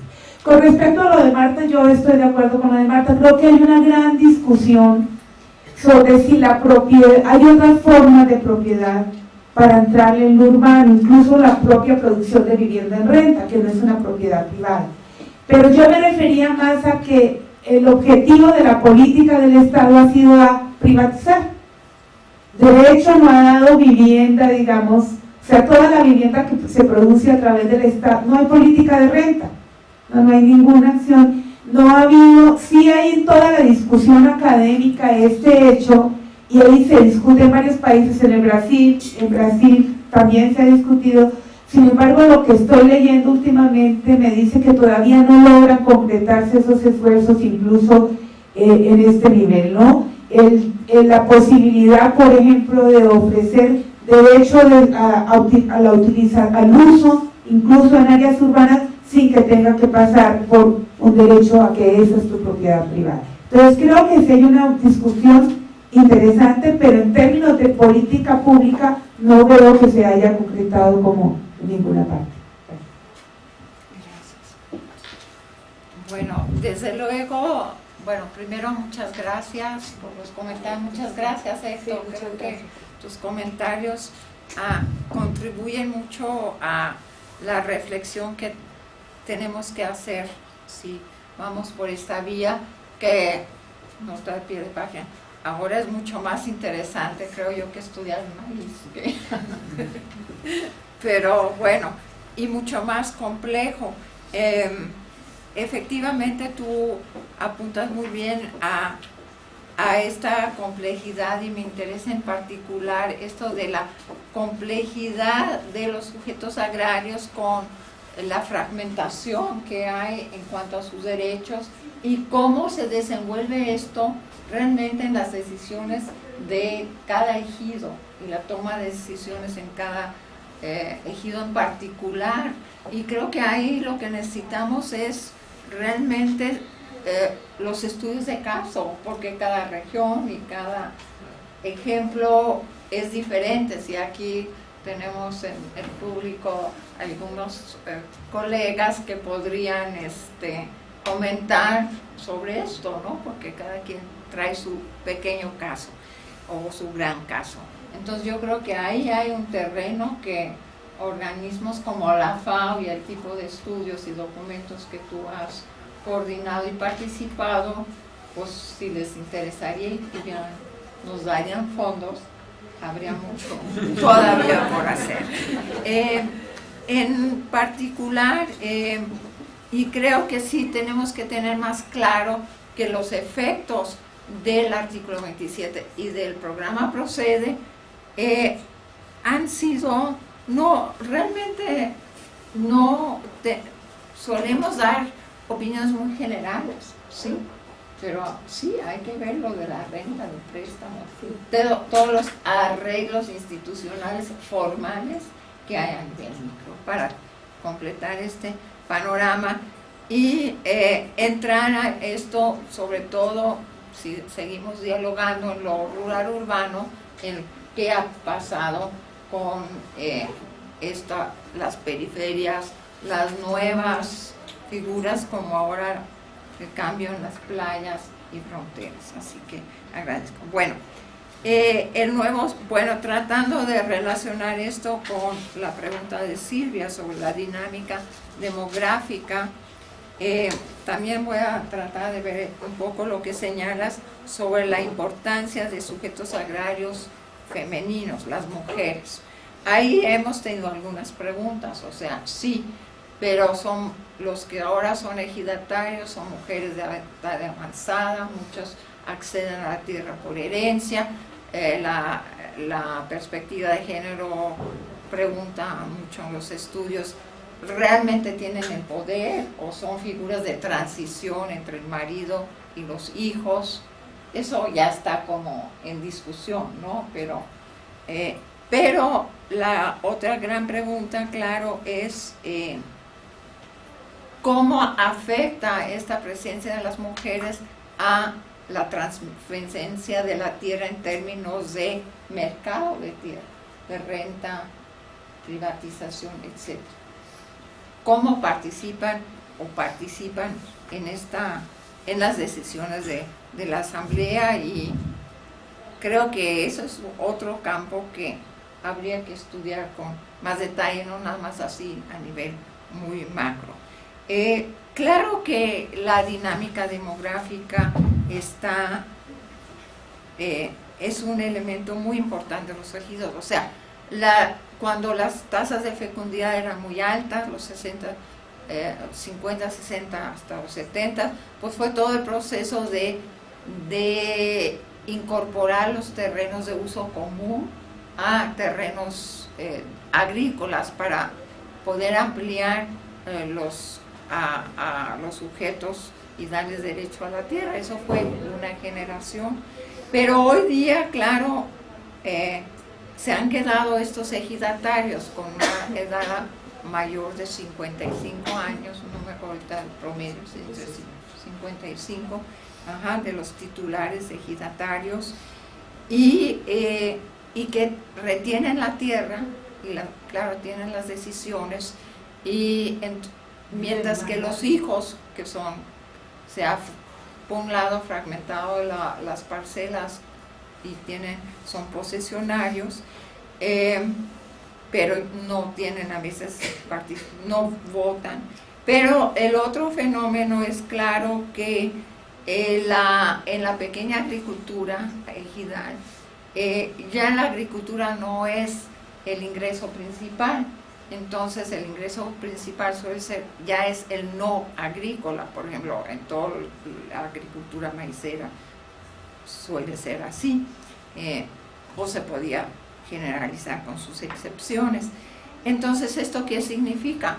Que, claro, ahora lo que quieren las nuevas generaciones es un pedazo de tierra para fincar residencia. Entonces, dentro de los ejidos también hay el fenómeno de cambio en el uso, y el uso residencial todavía cada vez más importante en el centro de México. Eso lo he visto en el Estado de México, Cristian lo ha visto en Querétaro, etcétera, etcétera. Entonces yo creo que es otro fenómeno que merece mayor estudio, y que también la migración y el hacer la construcción, no sé todavía si esto es tan vigente, y también ahí se cruza también las mujeres. Bueno, en la medida que la transformación de la economía rural entre los pequeños poseedores, ya sean ejidatarios o, como tú bien dijiste, los privados, que nunca los estudiamos realmente, no los estudiamos. Aunque yo creo que ese comentario tuyo sobre la propiedad rústica privada, sí, es muy dentro del ámbito rural. Realmente no sabemos cómo entran ellos a la propiedad urbana o la transferencia. Era una pregunta. Entonces, todo este fenómeno, cambio en la economía rural hacia lo no agrícola, que se atraviesa también por generación y por género, puede traer cambios muy importantes, ¿no? Yo hago la broma de que, cuando se mueren estos ejidatarios y nos retiramos, nos vamos, los estudiosos del campo mexicano, que tuvimos nuestro auge en los 70 y los 80, se va a acabar este problema, ¿sí?, de retener la tierra en el sector social. Bueno, creo que más o menos ahí voy a abrir otra vez la discusión. Bueno, tú vas a abrir la discusión. El doctor Robles Berlanga va a hacer unos comentarios. Aquí porque lo tienen cercano, es decir, la zona rural del Distrito Federal es un buen ejemplo para contrastar, porque ahí no hay procede, no hay regularización, y a pesar de todo, pues aquí cerquita subiendo, ¿no? Se conversan las quesadillas, van encontrando cómo ha ido creciendo la mancha urbana, es decir, que no es necesario por eso el dominio pleno, ¿no? O tener para que la marcha urbana crezca, digamos, ¿no? Así creció el Distrito Federal, que eran 79, 80 ejidos y ahora no hay, ¿no? Entonces es un buen punto de partida para poder contrastar y decir, no importa si hay regulación o no, el fenómeno de presión sobre la tierra se da y se termina desincorporando, ¿no?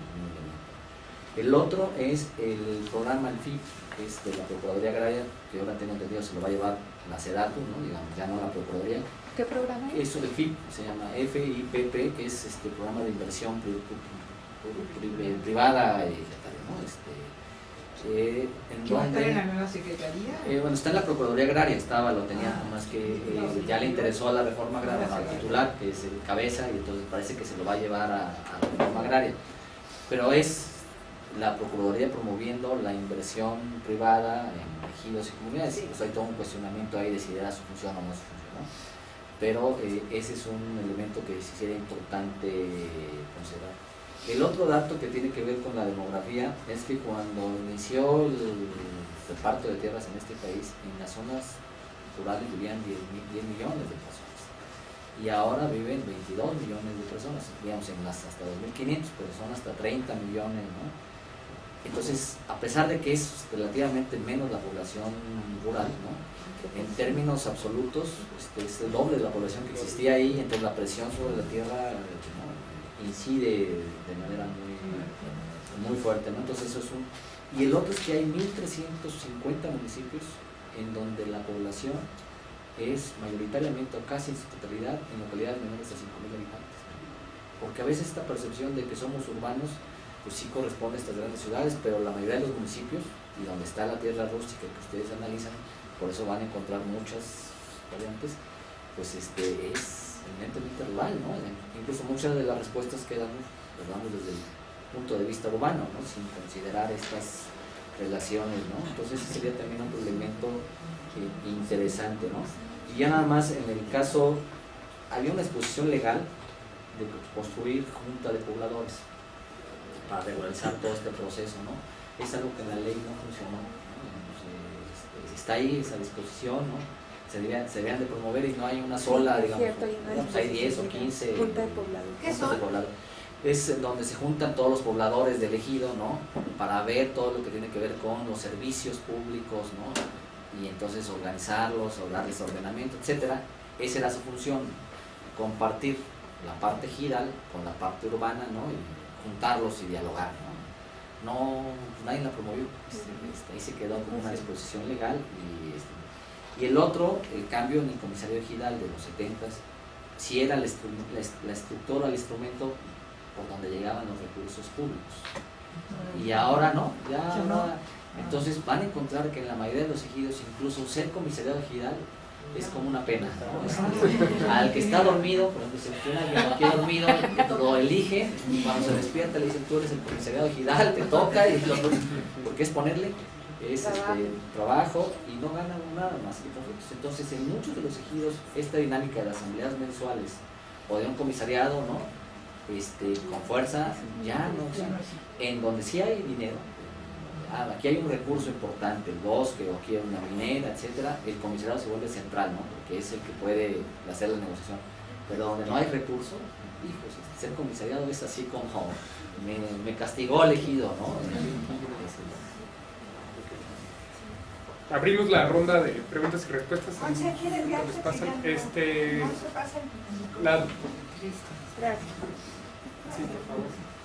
Doctora María Eugenia.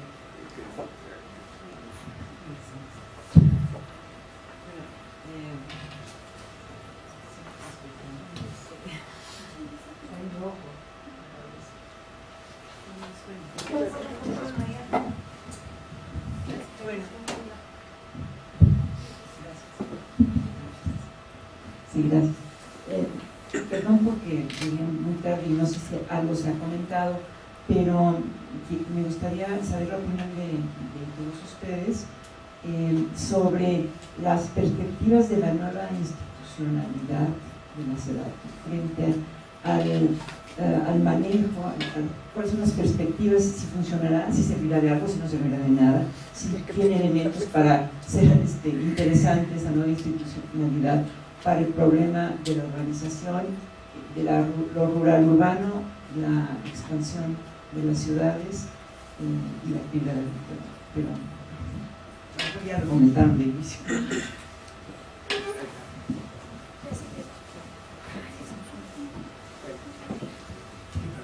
tardes. Mi nombre es Cristian Muñoz. Me parece en la exposición, las dos exposiciones, me pareció muy atinado la centralidad que le dieron al tema de los derechos de propiedad. Yo creo que por haber sido tema central de las políticas de desarrollo de los últimos años, es el tema de evaluar en estas políticas, las territoriales, las sociales, etc., ¿no? Y particularmente en relación al tema de los derechos de propiedad, hay una cuestión que a mí particularmente me llama la atención, que es el tema de la renta, los mercados de renta. Y es una cuestión muy interesante porque los mercados de renta de tierra funcionaron bien y muy extensivamente antes de las leyes. No se necesitó de la reforma del 17 constitucional y todas las reformas que vinieron después para que esos mercados funcionaran. Y siguen funcionando, en reemplazo incluso o al margen de los mercados de compra y venta. Entonces, este es un elemento, yo creo, muy interesante porque pone en cuestión cuán efectivo o qué racionalidad había atrás de la idea de la privatización, como dice Clara. No eran necesarios esos derechos, y cuando están los derechos no voy al mercado de compra-venta, por lo menos en la medida en que los planificadores lo esperaban. Sigo apegado a un mercado de renta de tierra. Y eso se ve incluso en ejidos bollantes, en ejidos con vocación de riego, por ejemplo. Quizás las estrategias que hay en los ejidos más pobres, con parcelas de menor tamaño, más apegadas a las zonas urbanas, es otra. Pero en los ejidos donde hay un valor económico importante en disputa, no es el mercado de compra y venta el que parece estar mandando, sino es el de renta. Y yo es importante porque este mercado de renta tiene importantes consecuencias para el otro tema que se habló acá, que es el tema de la heterogeneidad social del ejido. Hay un proceso de acumulación al interior de las comunidades afincado en estos mercados muy importante. Y creo que una parte importante de la disputa por el poder al interior de las comunidades tiene que ver con estos procesos de acumulación. Y son los mercados de renta los que lo están dinamizando y no los de compra y venta. Y para terminar, una pequeña... yo creo que también, junto con el mercado de renta, yo creo que esto que voy a decir puede ser que contribuya a explicarlo por qué es así, por qué funciona de este modo. Hay que pensar el mercado con los circuitos no mercantiles. ¿Es qué? Los circuitos no mercantiles, la circulación de los bienes. Y el tema de la herencia sigue siendo, me parece, un tema fundamental y estructurador de las comunidades rurales.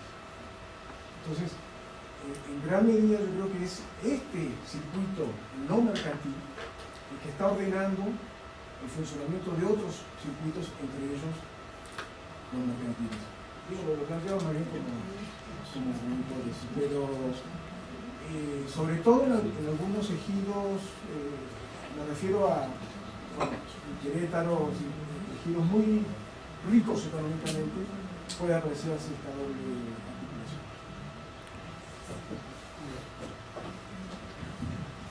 Muchas gracias. Una pregunta más de alguien de los compañeros. Bueno.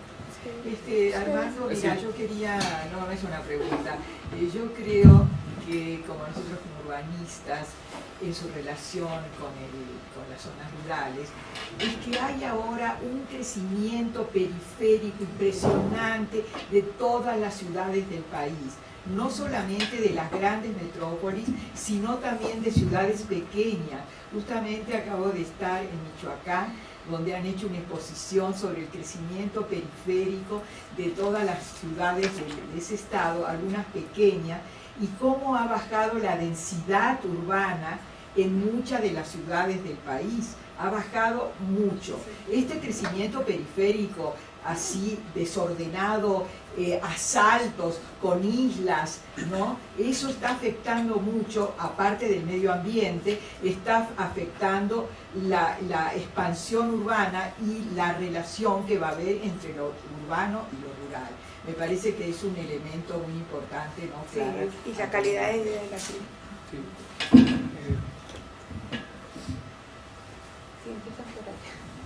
Entonces nos abren de tres perspectivas, una que era sobre la nueva institucionalidad, lo que nos mencionó Cristian, que es sobre los circuitos no mercantiles, los problemas de la herencia, los procesos de acumulación en los ejidos, cómo pueden ordenar los circuitos mercantiles y el crecimiento periférico de las ciudades. También ahorita yo creo que sería interesante incorporar a la discusión ahorita que está en una crisis importante contra los cambios institucionales con la SEDATU y el nuevo planteamiento de desarrollo urbano mucho más denso del gobierno federal.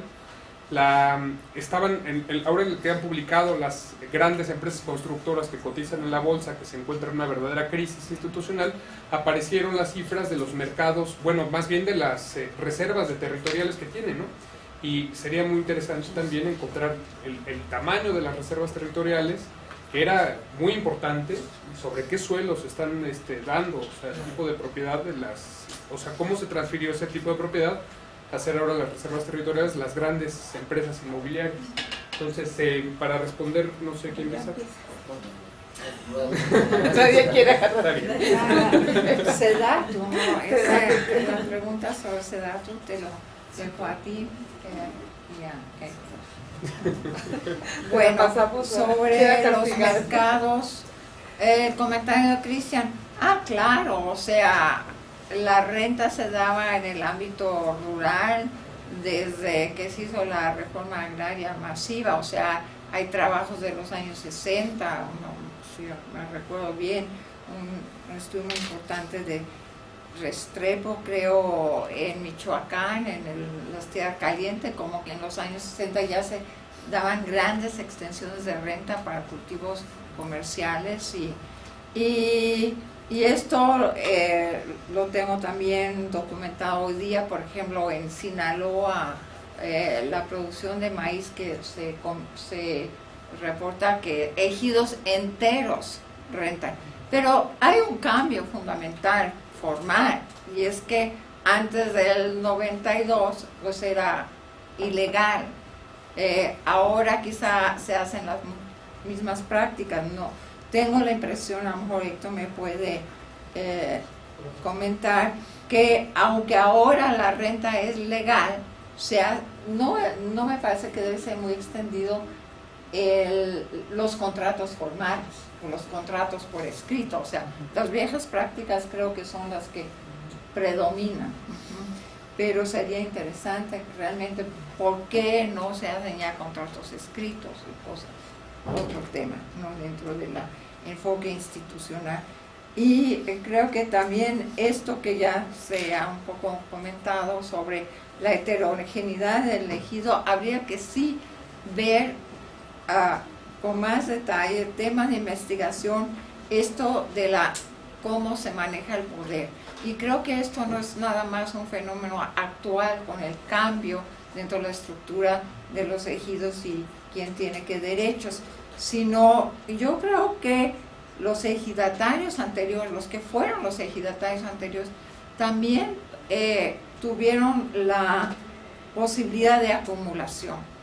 Y creo que lo veo claramente en donde he trabajado en los ejidos del Estado de México, en Atacón, Maiceros, en donde se ve a través de los primeros trabajos que hice en los 80s hasta hoy, que las familias empoderadas dentro del ejido, que tienen los negocios grandes de comercio, los tractores que maquilan, los taxis, etcétera, pues son las viejas familias ejidatarias que aprovecharon los recursos públicos en los años 70 y de los 80. Y que esto se está reproduciendo quizá con nuevos sujetos. Entonces, un estudio sociológico sobre el poder y la estratificación, no diríamos de clase, no se puede, pero la estratificación dentro de los ejidos es otro tema que creo que ha sido muy ausente en los estudios agrarios también. Rurales y urbanos. Sí, sí, ok. Sí, y bueno, ahora en todo lo que fue o ha sido la transferencia de tierra de rural a urbano. Y bueno, no puedo comentar mucho sobre que esto también entra a los circuitos no mercantiles, ¿no? A través de la herencia, pero ahorita no tengo alguna idea clara comentar sobre eso, quizá tú, pero creo que también es interesante esta complejidad donde no es puro, no vamos al mercado o no vamos a lo no mercado, sino todos los arreglos formales e informales que hay en estos diferentes eslabones donde se ven estos procesos de acumulación, poder, etc. Creo que ya. Bueno, yo quisiera aquí como rescatar dos cosas, una que no dije antes y que tú habías comentado, y es este hecho de que los ejidos no reciben beneficios económicos. Yo creo que esa es una cosa que tenemos que repensar, por lo menos en el área urbana, cómo los están recibiendo, ¿no? O sea, el entrar al mercado de tierras sí hace que haya un aumento en el precio de la tierra ejidal y que lo vendan y que hagan negocios con inmobiliarias o que lo vendan a asentamientos irregulares.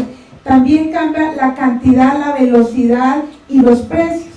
Entonces creo que esa es una, yo no diría si no reciben beneficios económicos, que esa es una de las discusiones que pasa en las zonas entre lo rural y lo urbano, cómo se están impactando esos procesos. Yo creo que se dan de forma muy diferente.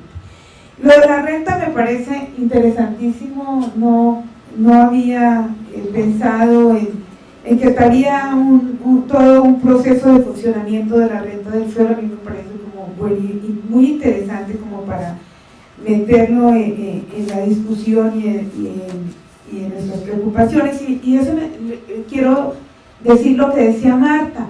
Creo que una de las cosas de nuestras preocupaciones en lo urbano y por qué le entramos a esto es quién está saliendo perjudicado y quién se apropia de esa tierra y quién adquiere los beneficios. O sea, yo creo que uno de los cambios fundamentales es un poco como lo que decía Héctor, la estructura social de las comunidades agrarias está cambiando. Ahora son propietarios y se está individualizando también la propiedad, pero además jurídicamente se reconoce, y creo que eso es una cosa importante. Hay una alumna que está por presentar la tesis, no sé si está aquí, la tesis de doctorado, una de nuestras alumnas, Iván Thierry, me dice, y eso tiene que ver con lo que decía Héctor, y me dice: Clara, tengo una preocupación porque dentro de las colonias que estoy estudiando hay una área de asentamiento urbano de un ejido que nunca fue regularizada.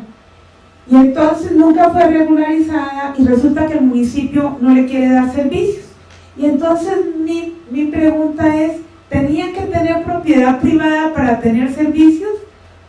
¿Tenía que estar regularizada? Nunca fue regular, no nació como irregular, era legal que el ejido tuviera un área de asentamientos humanos. Entonces, ¿cómo hacemos para hacer esa transición entre lo rural y lo urbano y entre las obligaciones del Estado de dotar servicios de los municipios, de los gobiernos locales? ¿Qué está pasando ahí? Como que me sorprendí mucho y eso me hizo caer en cuenta, ¿se necesitaba la propiedad para que ellos funcionaran? Ahora resulta que nacieron legítimamente como asentamiento humano del ejido y ahora como no lo regularizó, que tú dices no quisieron regularizar. Y entonces, ¿cuál es el problema que implica eso en que no lo regularizaron? Entonces, esto me vuelve otra vez a cuáles son los derechos de propiedad y los derechos a la propiedad. Eso la verdad es que tengo muchas preguntas. Después de estas, como mi cabeza queda así como con una cantidad de más preguntas que respuestas, pero ha sido muy rico, gracias. ¿Algún otro comentario sobre Eso, antes de entrar a los datos, hay un estudio, se llama Los Tratos Agrarios en Ejidos Certificados, ¿no? Que mide precisamente el cambio en la administración de la tierra. ¿Por qué no le pusimos mercado de tierra? Porque el mercado de tierra, por lo generalmente, se asocia a venta y renta de tierras, ¿no? Y entre diferentes, el que tiene mucho, digamos que puede ir a rentar o comprar, y el que tiene poco. Y nosotros encontramos que había muchas prácticas de distinto índole, ¿no? Dependiendo de la región, por eso que hicimos un concepto de tratos agrarios. Y de las cosas que identificamos ahí es que la mayoría de las prácticas, incluso en Sonora, en Sinaloa, eran tratos informales, es decir, a la palabra, ¿no? Hay una confianza, ¿no? Entonces siguen haciendo, y también porque no conviene ir a registrar un contrato. Si yo vivo nomás para ir al RAN, esperarme ahí, quedarme ahí, pues va a salir, voy a perder lo de la renta, ¿no? Entonces no tiene sentido, ¿no? Entonces, en ese estudio, y de ahí también se identificó de que mucho de las ventas y las prácticas venían de antes, porque venía la pregunta en el estudio de usted esta práctica la hacía antes de regularizarse, antes del 92 o después, ¿no? Entonces se identifica, está el estudio, no, ya no está Manuel, pero nos dejamos el estudio y la base de datos en la Procuraduría Agraria, sería cuestión de buscarla porque ahí pueden tener mucha información que les dé, ¿no? Por regiones este fenómeno, que sería interesante, ¿no? Incluso me acuerdo mucho, en el estudio nos salió la frase de Loco Ramos. El Loco Ramos era un rentista en Sinaloa con Luis Echeverría, y Luis Echeverría le reclamó, le dijo, me dicen que usted le está rentando la tierra a algunos ejidatarios, y que Loco Ramos le dijo a Echeverría, le dijo, lo engañaron, yo rento ejidos completos. Esa es la, ¿no? Pero entonces es un fenómeno que está. La otra es que también hay que reconocer la calidad de la tierra. Es decir, tenemos 175 millones de hectáreas rústicas, y de esos 175 solamente 32 millones son laborables, y nunca las hemos sembrado en este país. Es decir, sembramos alrededor de 21 o 22 millones de hectáreas, y entonces hay muchas tierras que se desincorporan de uso común, que terminan después abandonadas porque su calidad es marginal, ¿no? Entonces a nadie le conviene, ¿no? Y entonces terminan siendo abandonadas. Entonces también hay que ver eso, porque en la mayoría del territorio, sea privado o ejidal, nadie va a ir ni a comprar ni a, ¿no? Ni a querer aprovechar hasta que no encuentre algo que realmente desea, ¿no? Sobre el acerato, lo primero interesante es que algunas cosas no son nuevas. Coret antes estaba sectorizado en registro agrario, en la forma agraria, ¿no? Era parte, ¿no? Fueron los turistas la que se la llevaron a Cedesol, y son los mismos que la verdad regresan, ¿no? Entonces ese es el primer elemento, ¿no? La parte que sí es nueva es toda la parte de vivienda que estaba en Cedesol, ¿no? Ese es, digamos, el componente nuevo, ¿no? De las cosas que yo he escuchado que son interesantes es que, por ejemplo, sí se plantearon de que han encontrado que se desincorporan muchas tierras y que las ofrecen para el desarrollo urbano, 5.000 hectáreas, y realmente se necesitan 100 hectáreas. Entonces están señalando, oye,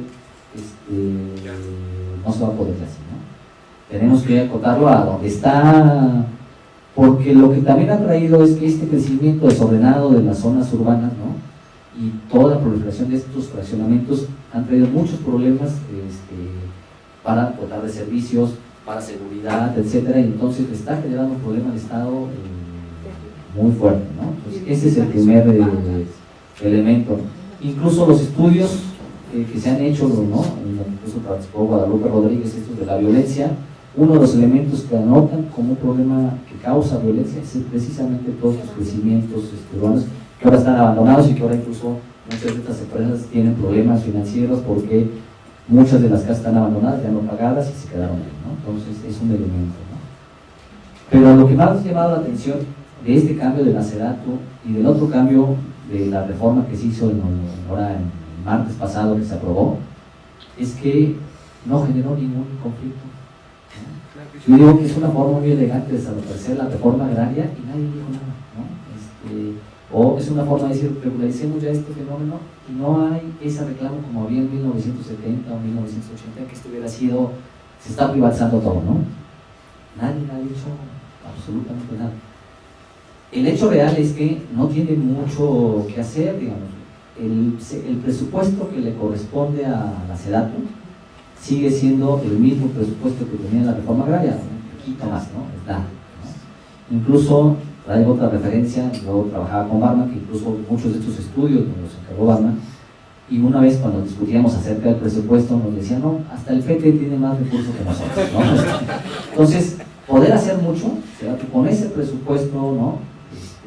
Es un poco también como lo del presupuesto medioambiental, es tampoco, ¿no? Que como discurso es muy interesante y digo que voy a hacer, pero con el dinero que recibo, no. Entonces, con ese presupuesto no creo que pueda hacer mucho más allá de lo que ya hace la reforma agraria, ¿no? Que es un gasto para mantener a la institución, ¿no? Se van a tener que dar, no sé si ya para el 2014 se modifique el presupuesto, se le dé más fuerza, entonces podríamos hablar de un cambio, pero como está ahorita, yo no le veo posibilidades de hacer mucho, ¿no? Porque no tiene dinero, ¿no? Para hacer, para actuar, para intervenir, y por último, sería bueno, hay una empresa en el Estado de México, en el oriente de la ciudad, ¿no? Que está formada por exfuncionarios de la Procuraduría Agraria del Registro Agrario Nacional, corridos de la Procuraduría, ¿no? Que son los que se han encargado de la regularización, la desincorporación de regularización de tierras en el oriente del Estado de México. Y es impresionante, conocen a los ejidos. ¿Como empresa privada? Sí, empresa privada, conocen a los ejidos, conocen el procedimiento agrario, son expertos, saben cómo aceitar la maquinaria, y sería bueno entrevistarlos, ¿no? Yo les puedo pasar los datos y porque les platican y les dicen, hombre, la Procuraduría Agraria y la Reforma Agraria no tienen forma de discutir con nosotros, aquí estamos los buenos, aquí los que trabajamos, allá se quedaron los malos, ¿no? Y además tenemos el recurso público, digamos, el recurso privado que nos permite llegar a los ejidos, ofrecerles a muchos, ¿no? Te doy tanto por tu hectárea, etcétera, y entonces, pero sería muy bueno. Y el otro, para ver lo de la Sedatur, es entrevistar al que era diputado Flores Rico, que fue el director de la COREP. Él fue el que propuso el cambio a Sedesol, ¿no? Y después le tocó ahora este proceso, no está ya como diputado, desincorporarla. Sería también una entrevista interesante para ver qué les dice, ¿no? Cuáles son los razonamientos de por qué planteó llevarse la Sedesol y ahora, si estuviera de acuerdo, ¿no? Cuáles fueron las cosas que ven, por qué se la dan, ¿no? Serían eso. Bueno, pues muchas gracias a todos, un agradecimiento al doctor Robles Berlanga y a las ponentes, y Silvia. Nada más quiero decir, bueno, ya fueron las 3 primeras sesiones de diálogos de este año, las del año que entra, que empezamos a hacer agosto, septiembre y octubre, van a ser sobre migración internacional, sobre violencia, y de hecho uno de los estudios está concentrado en violencia urbana en Brasil, esa es en colaboración con una profesora de la UNICAP en Brasil. Y la tercera sesión es sobre ciudad y cambio climático. Ya les van a llegar con oportunidad la descripción del panel y cómo va a estar organizado. Y no estaría mal organizar una sobre la Sedatur después, para invitar al secretario. Bueno, muchas gracias a todos y los Gracias. Gracias.